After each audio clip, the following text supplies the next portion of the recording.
Welcome to the Palette Talks podcast.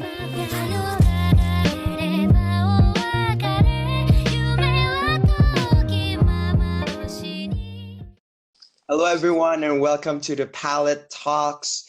This is your host, Jason, and today we're going to start our new podcast series, Palette Talks, which today I'm very delighted to be joined by a very special guest, the one and only Afterthought. What up, my man? Yo, what's good, Palette? Yeah, so to all the audience who have not known you yet, maybe you can introduce yourself to the audience, what you do, and, do some introduction. All right. So basically, my name is Afterthought. That's what I go by. I'm a lo-fi artist, producer, like singer, songwriter. That's really all I do, man. Like I go to work every day, come back home, make music about sad stuff, for all my Yeah. sad boys out there. Okay. And yeah, man, I'm really mellow dude. Like, so just all my music just kind of reflects, like, not necessarily just my mood, but like just kind of like my personality. Like, I'm a really laid back, soft spoken kind of guy. I like to be behind the scenes. So it's just like that's the way I express it in my music. And I do it in a way that people can relate. And, some people are gravitating to it. So that's what I do. Where are you based, man? Right now, I'm based in Virginia, like Virginia Beach area. I don't know if you've heard of that. Yeah, I've heard it from movies. Well, where are you from? I'm from Indonesia, man. Bali, you know Bali? Oh, damn, bro. It's the same country, but I'm on a different city. Bro, I didn't even know you was all the way across the world like that, man. Yeah, which is why it's been tough, just to have the right schedule because, you're from the US and I'm from Indonesia and the time difference is just, it's so hours apart, man. Yeah. Mm. All right, so what have Dang. you been doing lately, man? Lately? Yeah. Shoot, bro. Literally, this is my daily schedule, bro. All right. So All right. I get up, I go to work, I come back from working my crappy job, and I come back and I literally record, bro. Like that's like every night. The hustle. All right. Yeah. So this is my goal, actually. Like, so really, I try to make at least one song every day. One song every day? Every day, I at least make one song, or at least I'll make two songs that night. And then if I don't make a song the next day, like it's all good because technically I made two songs that night. So it's like it counts for one every day. So like that's really that's really just what I focus on, man. I just focus on like constantly practicing. I count it as practicing kind of. But That's it's just crazy. on the other side, it's just with lo-fi, so many dope beats. Like I love that sound. I don't know, it's just something about the sound that I really love. Like I fell in love with the genre. Like Yeah, sometimes it gets like emotional, right? yeah. And and I think that's why I'm able to make my music sound the way it does, is because like the beat, it all starts with the beat. Like I fell in love with lo-fi. Want to say like this was 2018 in like August. That's when I first started making music as Afterthought. That's amazing. So you started in 2018? Yep, August was the August was the first month. Like that was the first time I ever came out with my first track, Destinations. So do you have like any background on music or do you have experience on that part? Like how do you get to start to produce? So actually, like I've been doing music like my whole life. Let's see. I mean, to take you way back. Yeah. I played violin in the 5th and 6th grade. I played saxophone from grade 6 through 12. So all the way throughout high school, from middle school to high school. Then I picked up guitar. Like I taught myself guitar on YouTube when I was in like 10th grade. So I was like 16. Yeah, And like a virtuoso, man. yeah, bro, like literally music has just always been a part of my life. And like fun Continue. fact, like nobody knows this, but I actually started out making music like as a rapper, bro. Like I started rapping actually in 2012. Oh, you rap And as well? yeah, I was a rapper at first, but I recently just kind of abandoned it, bro. Like I don't know, it just wasn't fun to me anymore. Yeah, yeah. Okay, yeah. Right. So as far as Yeah. producing, um, it was the summer of going into 7th grade, actually. So I was like about 12 at this time. There was like this summer program that my school had, right? Like my band teacher was hosting this summer program, and it was music production. Like he was just telling me about it. I had no idea what it was, like, but my band teacher, like, he was like, "Yo, like, you should really do this, man. You're really talented. You should check out this summer program." And I'm a kid, like, I ain't got nothing to do the whole summer, so it's like, okay, why not? Like, I'll go. He said it's all right. I'll check it out. Yeah. So when I did that, when I signed up for the class and everything, I found out that it was actually like it was basically just what we call producing today. Like Mm. they gave us all MIDI keyboards, they sat us all on computers, and like my band teacher would teach us like step by step process on how to produce music. And it was a program called Sonar back then. Is that like a This school program? No, actually, it's like a real OG Fruity Loops, bro. It's like Oh, a OG LFS Studio. Yeah, bro. It's like really old. Like this was like 2000. I'm gonna sound old, bro, but this was like 2005, bro, to when learn this happened. on Yes, bro. Saturday? That was so young. You're so young to start at that age. Bro, yeah, I made my first beat in 2005, bro. No cap. That's cool. I love your story, man. So, like, I've heard like many of your music. Of course, I mean, you produce like you write like one song a day or two songs a day. It's been crazy. I love definitely your latest East Atlanta love letter, which I'm gonna feature. Hey, It's amazing. hey, appreciate that. And then I'm gonna ask you about collaborations. I've heard that you've been doing collaboration with OZ Trunks, right?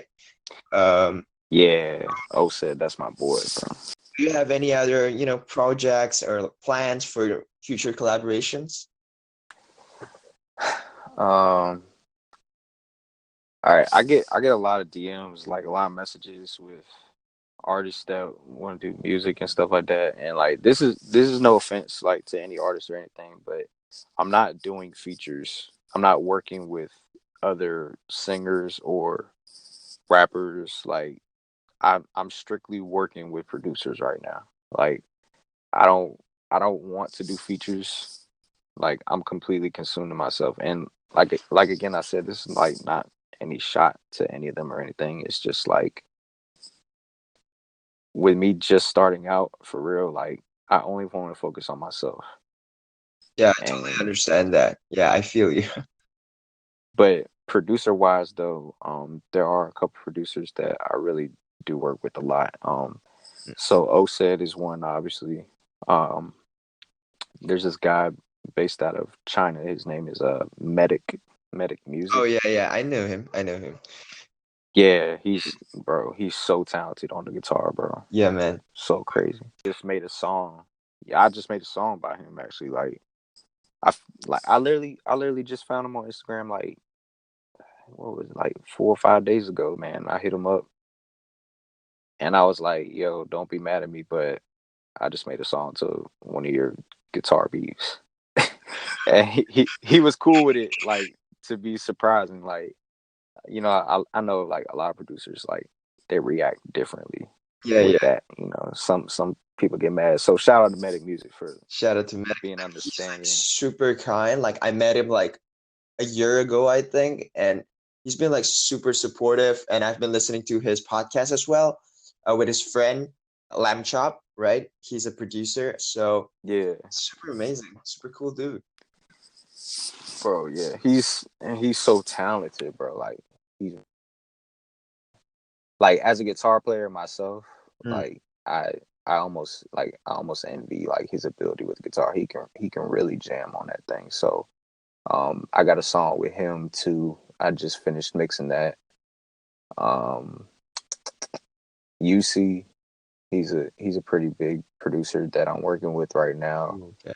Um hisohkah, I really wish he would make more beats. Hisohkah, if you're listening to this, please make more beats, bro.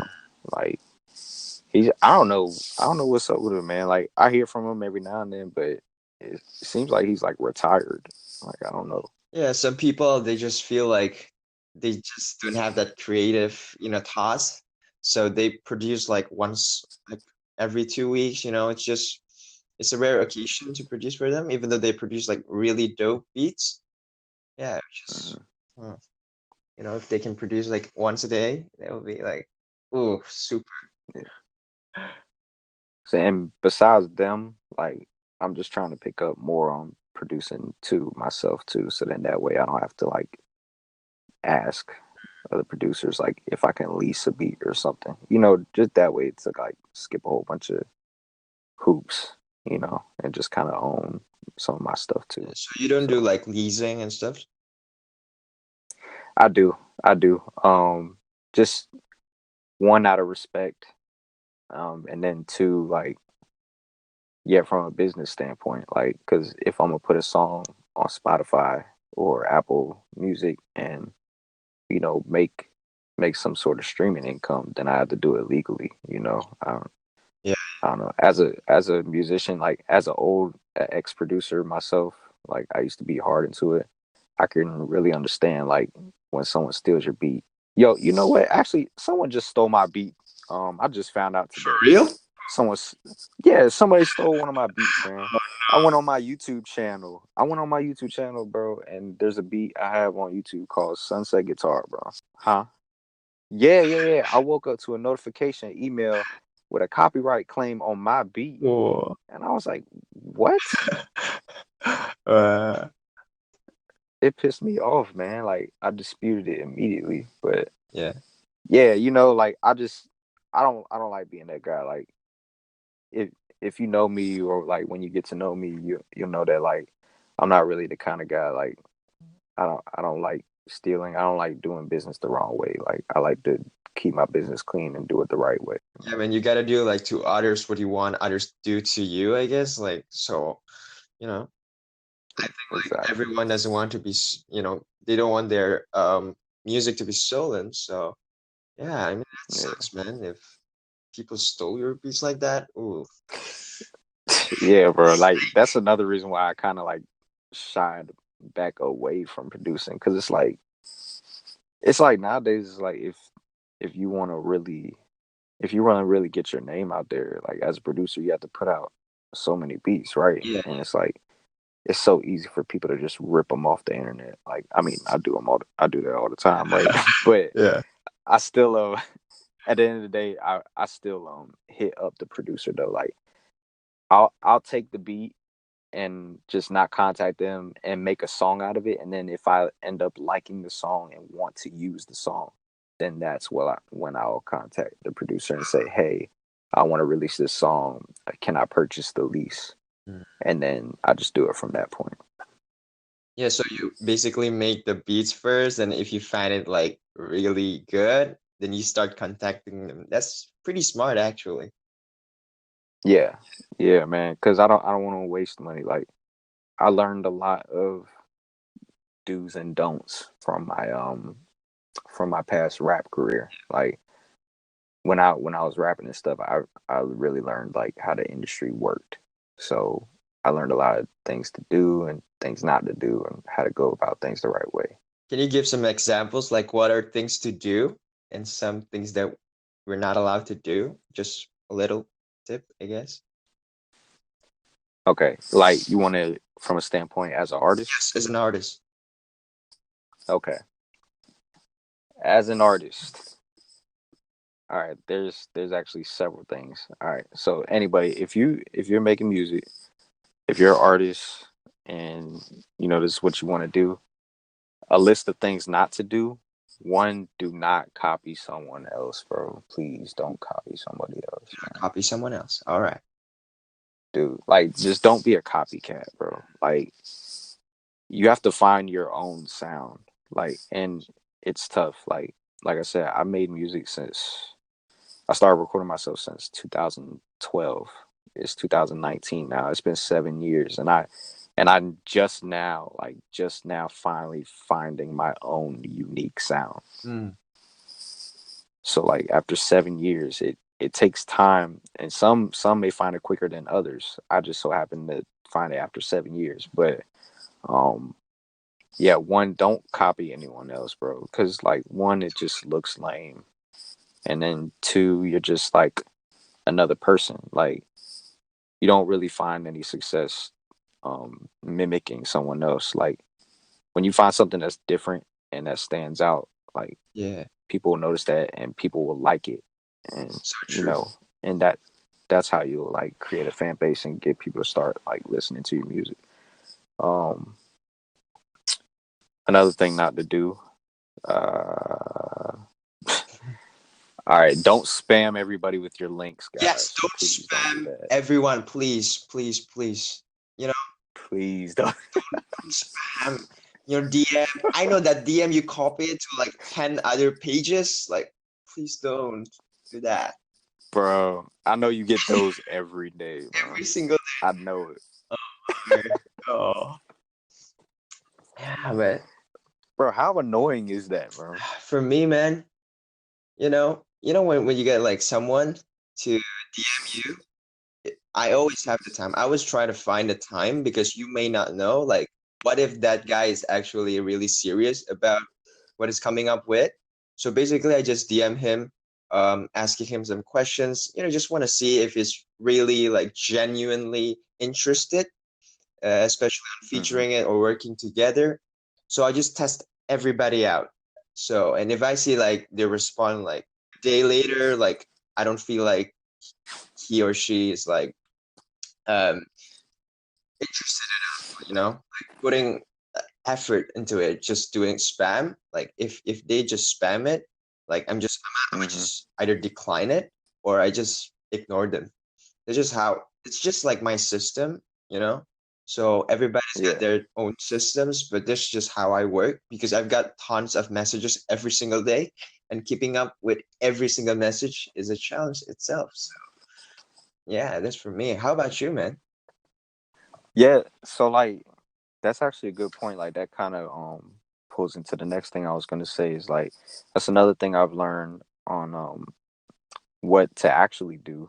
Like when you have your music right and you want to get it exposure right and you want to hit up all these influencers or blogs or channels and whatnot, when you're sending the messages, don't just send the link and then that's it. Like actually show that you care. Yeah, Like actually take the time out of your day and write them like a couple sentences and like explain to them like, hey, I'm a new artist. I just came out with one of my songs. I noticed that you're an up and coming page as well, and you show love to up and coming artists. I would really appreciate you giving me one listen and letting me know any feedback or if it's possible I can get that featured. So I've learned that when you actually take the time out to really talk to these people, like these channels and stuff like that, because at the end of the day, you guys got to remember, like these are real human beings. Like Palette, he's a real human being, bro. yeah, You know what I'm saying? He's not like just this botted channel so on true. Instagram. Like, Yeah, you know what I'm saying? This is a real person right here. you He's gotta taking act like the a time human out. as well, right? Yeah. And you know what I'm saying? Like you put a lot of work and you care about what you've built, right? You know what I'm saying? Like you put countless hours into this stuff. So it's like when people see that you care, that's when they care. Yeah. I love that. I love that. Yeah. So that's one thing I've learned to do. Just in my time in the music industry, for real, for sure. That's cool. That's cool. Let's talk about your music. Um, I know that your music sounds different. Personally, for you, what makes your music unique and original? What makes it different from other tracks and songs out there? Well, I would definitely say the mixing, um, to begin with, because I mix my own. I record and mix all of my own songs. So I've I've been able to, just like sit down and twist and turn all these random knobs to make it sound like completely different Mm. than anybody else that I know that's making music. I don't know, maybe there is another Afterthought out there. I don't know, but I haven't heard of him yet. There's always somebody. There's bound to be somebody. Like, you got to think about, okay, there's like 7 billion people in this world. There's bound to be somebody doing something very similar to you. But at the same time, it's like, I don't know. Like, I know nobody's twisting and turning the same knobs as I am. Yeah. At least at like the same amount anyway. So like the mixing, I think that's one thing that is really different. And then the second thing, I think is just I don't know, man. I think it's just the way that I come on the track. Mm. Like the way that I sing my stuff. I don't know, like every song is really personal to me. Like I don't just like make stuff up. Like anything that you hear in my songs is like really something that I went through, or it's just like a personal point of view on something. Mm. So I think it's the authenticity of it that sets me apart from a lot of other artists. Because there are a lot of artists, like producers. I mean, like out there, they're like producing the same vibes. Like you kind of know because they use the same Mm-hmm. samples. They use like the same drums, and then sometimes it's really hard to find authentic and original content, especially with music. Mm-hmm. And yeah, I think we're lacking in original artists and producers right now in our industry, where everyone can make like literally any music they want, but because Yeah, for maybe they're sure. entitled to that like huge unlimited access, they just make the same thing over and over, and they don't use their creativity to create something that's truly personal and something that is truly different. That's just how I feel about it right now, I guess, for me. Another thing, I meant to say this too. All right, one thing that I know for sure is making me stand out is that I'm singing with some auto tune on lo-fi beats, bro. Yeah, and Now, now this and but this is why I like it, bro. I love it because it's kind of like polarizing, bro. Like, because either I don't know, it's something different about the lo-fi community. Like, I'm pretty new to the lo-fi community, and I'm just like kind of meeting people and stuff. But one thing I've noticed is that, dude, they hate auto tune, bro. yeah, They despise it. mm, They despise it. Like, they well, I'm gonna put it this way: you either hate it or you love it. hundred You know what I'm percent. saying? Yeah, the With my music, like, especially. haters gonna hate, man. Yeah, Well, yeah. I mean, bro, if people ain't hating on what you're doing, then you ain't doing it right. mm, But um, yeah, that's another thing I've learned. Like, when submitting to these blogs and stuff like that, like some of these blogs hate my music because they're like, "Oh, I hate this. Like, this is why are you using auto auto tune? tunes. Yeah, Like, this is lo-fi, bro." mm, But you know what I'm saying? It makes people talk though. Like, it makes people remember it. So, like I said, like, there's nobody that I don't I don't think there's anybody that I know that like listens to my music and says like it's okay. Like, they either really love it or they just hate it, like trash, and throw it out the window. Yeah, but I think like it's about attention, right? Attention. Like as long as you can capture people's and your audience's attention, I think that's what matters. Because there are always people who 100% love your stuffs, but at the same time, there are people who just hate your stuff, no matter what you're producing, no matter what you're doing. That's just how the world Yeah. works. So I think just to be able to capture that attention itself is already like an advantage, a leverage for you. So using Mhm. autotune and stuff, I love your style because I've not heard people using it like your way and how you make it sound really cool and really chill. You know, that's a Mhm. talent, my friend. You know? Thank you, bro. Thank you. Yeah. Like I said, man, it took a long time for me to like find out my own sound and just kind of like make something different. Mm. Like when I first started making music, I was like, you know, it's crazy. I actually, oh, this is so wild, bro. I just thought about this. I actually started out on lo-fi beats. Now that I think about it, Ooh. but this wasn't a time. This wasn't a time when the word lo-fi was established. Yeah. It was just like Joey Badass type beats or like, Uh, you know what I'm saying? Like the 90s, like I was on like a lot of MF Doom and J Dilla. yeah, the classics. Like, Yeah. yeah, bro. So I would like, you know, spit really lyrical on them, like kind of rap like the old heads. Like, you know what I mean? That's how Mm. I used to rap. And then I kind of like evolved with the culture too. So I started using autotune and started getting on more trap stuff, right? So then I started falling into that. But then I don't know why, like it just hit me one day. I heard a lo-fi beat one day last year, Mm.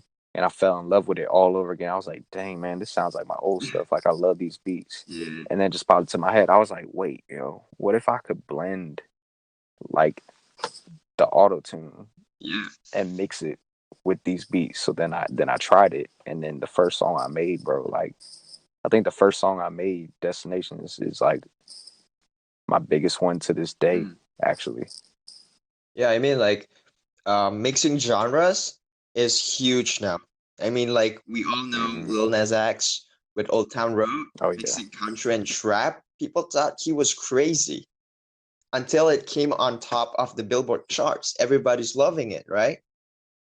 It just yeah, takes time, man, right? To for people to understand the connection, you know. But I believe that every genre has a connection, and I think what you're doing is already in the right direction. It just takes time for people to truly grasp that and truly understand that and enjoying it. Yeah. yeah, for sure. So you know, on a personal, on a emotional level, like how do you want your audience feel? Like because you know every songs you produce, right? You mix is it sounds very personal for you. So like, do you have you ever considered like I want to make this type of music so that the audience can feel this way? Is there like what feelings do you want your audience to feel when they're listening to your music? I was hoping you were gonna ask me this. Yeah. Okay. Um, if I could put it in one sentence, bro, Mm. I want people to cry to my music. You want people to cry to your music. Why? Why? I don't know because like I, it's something about like you know how Mm. you ever listen to that one song that just like touches you in like the deepest part of your soul, bro, that like you shed some tears, bro. Yeah. Mm. Like even though it may sound sad, it's actually like it feels great though. Like when you hear a song so beautiful that it makes you cry. Like it feels good. I can't really explain it. Yeah. Yeah, that's kind of weird, but like, you know, maybe you feel like you can relate to that song. You know, at the same time, like physically you're crying, but deep inside your heart, it feels like something is fulfilled, right?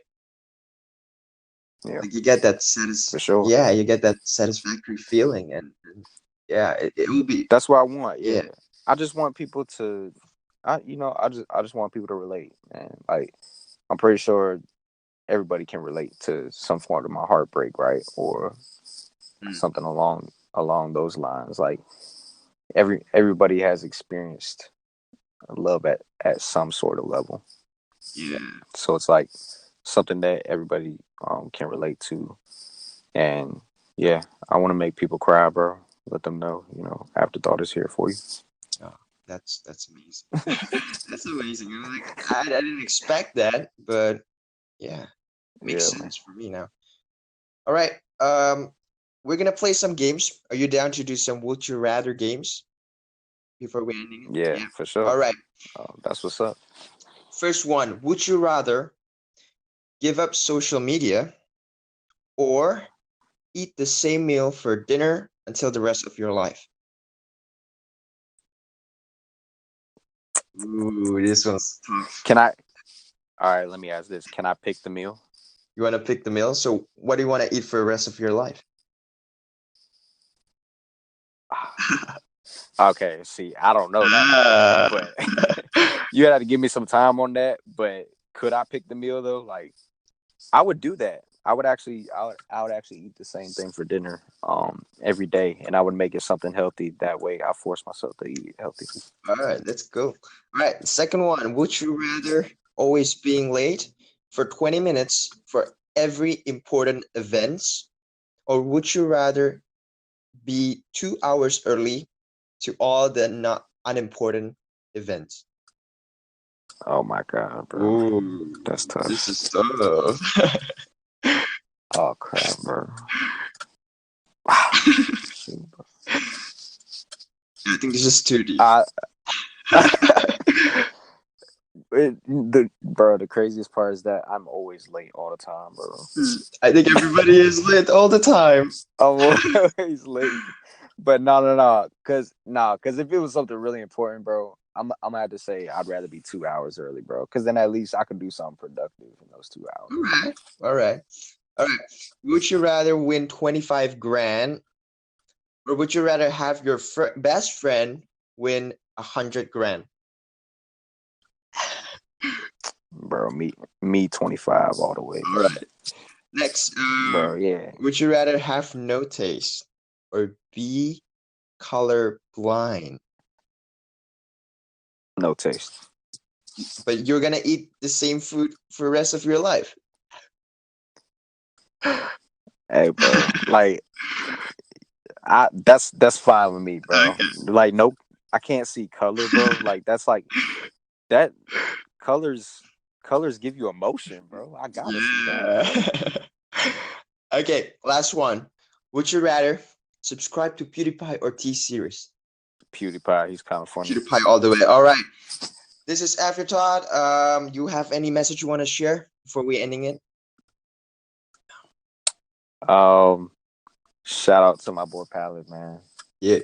I love what you're doing, like for the community, bro. Like it's real ill what you're doing, man. Thank you, man. And like your page is dope too. Like I'm not just saying it just because I'm on your podcast, but like your page is really dope. So definitely, definitely rock with Palette, man. Follow him. Follow me, Afterthought. That's AFTRTHGHT. So like Afterthought with no vowels, pretty much, except the A. Um, and yeah, bro, come over to my page and let's cry together. Yeah. All right. I'm gonna link I'm gonna link your Instagram and everything that you have in the description. This is your host Jason with Palette Talks. Don't forget to smile. Don't forget to have a good day, and of course, spread positivity everywhere you go. See you. Bye bye. All right, peace.